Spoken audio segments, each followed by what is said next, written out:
బులెటిన్లో డీటెయిల్స్ చూద్దాం. కామారెడ్డిలో బీఆర్ఎస్ వర్కింగ్ ప్రెసిడెంట్ కేటీఆర్ మాట్లాడుతున్నారు. ఇప్పుడు అలా చూద్దాం. కాంగ్రెస్ తెచ్చిన కరువు తప్ప ఇది కాలం తెచ్చిన కరువు కాదు అనే మాట నేను మీకు విజ్ఞప్తి చేస్తా ఉన్నా. నేను మిమ్మల్ని అందరినీ కోరేది ఒకటే, ఇట్లా ఎన్నో అబద్ధాలు, ఒకటి కాదు రెండు కాదు, ఎన్నో అబద్ధాలు చెప్పి ఇష్టం వచ్చిన హామీలు ఇచ్చి ఇలా అడ్డగోలు మాటలు చెప్పి అధికారంలోకి వచ్చారు. మనం చేయవలసిందల్లా ఒకటే, మార్చి 17 దాకా ఓపికగా ఉందాం. ఎందుకంటే 100 రోజులు నిండాలి. 100 రోజులు నిండినాక వాళ్ళ పాపం పండంగానే మనం కూడా ప్రజల దగ్గర పోయి అడుగుదాం. ఏమమ్మా వచ్చిందా 2500 రూపాయలు అని మహిళలను అడుగుదాం. ఏమన్నా వచ్చిందా నీకు 500 రూపాయల బోనస్ అని రైతులను అడుగుదాం.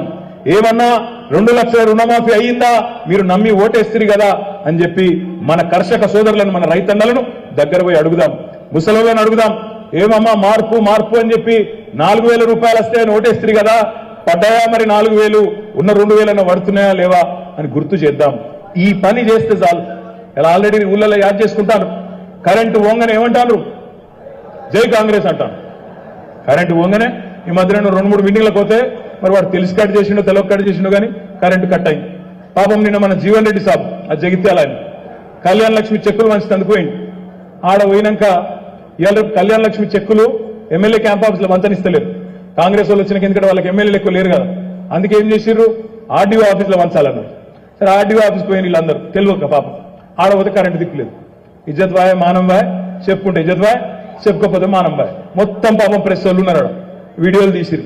జీవన్ రెడ్డి ఫోన్ల మీద ఫోన్లు కొడతాడు, అయ్యో కరెంట్ ఈరాబాయ్ దండం పెడతాడు, వీళ్ళు వీడియోలు తీస్తారు, ఇజ్జత్ పోతుంది, కాంగ్రెస్ వచ్చింది కరెంటు పోయింది, కాంగ్రెస్ వచ్చింది కరెంటు పోయింది అని చెప్పి మళ్ళా ప్రజలు సోషల్ మీడియాలో ట్రోలింగ్ చేస్తారు. దండం పెడతా జల్దీ కరెంట్ అంటే మేమేమే బేబే ఆడు ఉంటే కదా ఇస్తాను, లేదు వాళ్ళకి అంత సీను.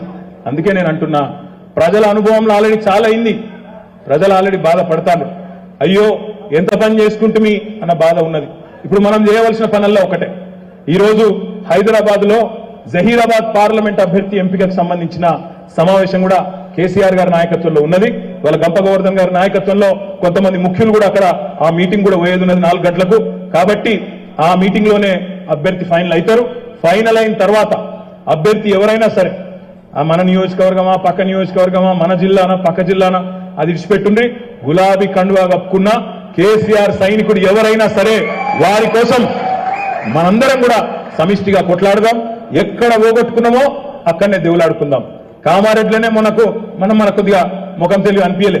ఇవాళ మళ్ళీ అదే కామారెడ్డిలో, అదే దోమకొండలో, అదే బీబీపేటలో, అదే బిక్కునూరులో, అదే మాచారెడ్డిలో మళ్ళొక్కసారి మనం గట్టిగా కష్టపడితే తప్పకుండా మంచి ఫలితం వస్తుంది. అన్న చెప్తా ఉండే, కొంతమంది కౌన్సిలర్లు పోయినరు, కొంతమంది వీళ్ళు పోయినరు, వాళ్ళు పోయినరు. నేను ఒకటే విజ్ఞప్తి చేస్తున్నా మీతో, ఎవరు వీళ్ళు వస్తారు వాళ్ళు పోతారని కాదు. ఇవాళ గింత పెద్ద కుటుంబం మన కామారెడ్డి నియోజకవర్గంలో ఈ ఓటమి తర్వాత కూడా గవర్నమెంట్ లేకపోయినా మనకున్నది ఇంత పెద్ద కుటుంబం మనకున్నది. మనం ఒకరికొకరం ఆసరాయిదాం. తప్పకుండా ప్రజలు మనతో ఉండాలనంటే కొద్దిగా కష్టపడాలి, తన్లాడాలి, డిమాండ్ చేయాలి. నేను చివరిగా 3 డిమాండ్లు మా పత్రికా సోదరులకు నేను ప్రభుత్వానికి డిమాండ్ చేస్తూ పత్రికల ద్వారా నేను ముగిస్తాను.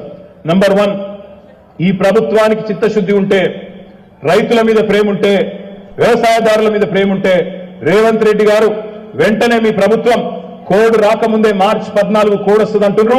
ఇయాలను రేపు జీవోది 500 రూపాయలు క్వింటాల్కు బోనస్ వెంటనే ప్రకటించాలని చెప్పి మీ అందరి హర్షధ్వానాల మధ్యన డిమాండ్ చేస్తా ఉన్నా. రెండవది, రైతులు కష్టాల్లో ఉన్నారు, పంటలు ఎండుతున్నాయి. మరి ఎండిపోయిన పంటలు ఏవైతున్నాయో ఎకరానికి 10,000 రూపాయల నష్టపరిహారం కూడా ఇవ్వాలని చెప్పి మీ అందరి చప్పట్ల మధ్యన ప్రభుత్వాన్ని నేను డిమాండ్ చేస్తా ఉన్నా. మూడవది, మీరు రైతు బంధు ఇస్తలేరు, కరెంట్ సక్కగా ఇస్తలేరు, కాబట్టి రైతుల అవస్థల్లో ఉన్నారు. మళ్ళీ రుణగ్రస్తులయ్యే ప్రమాదం ఉన్నది, అప్పుల పాలయ్యే ప్రమాదం ఉన్నది. అందుకే రేవంత్ రెడ్డిని నేను డిమాండ్ చేస్తున్నా, నీకు చిత్తశుద్ధి ఉంటే నువ్వు చెప్పిన మాట 3 నెలల కింద 2 లక్షల రుణమాఫీ చేస్తా అన్నావు. నేను 3వ డిమాండ్ పెడుతున్నా, వెంటనే 2 లక్షల రుణమాఫీ కూడా ప్రారంభించాలి. వెంటనే రైతులకు, రాష్ట్రంలో ఉండే లక్షలాది మంది రైతులకు ఇచ్చిన మాట నిలబెట్టుకోవాలని చెప్పి కూడా డిమాండ్ చేస్తూ మళ్ళొక్కసారి కామారెడ్డి నియోజకవర్గంలో ఇంత పెద్ద ఎత్తున హాజరై ఉత్సాహభరితమైన వాతావరణంలో ఈ కార్యక్రమంలో పాలు పంచుకున్న మీ అందరికీ పేరు పేరున నమస్కారాలు. జై తెలంగాణ.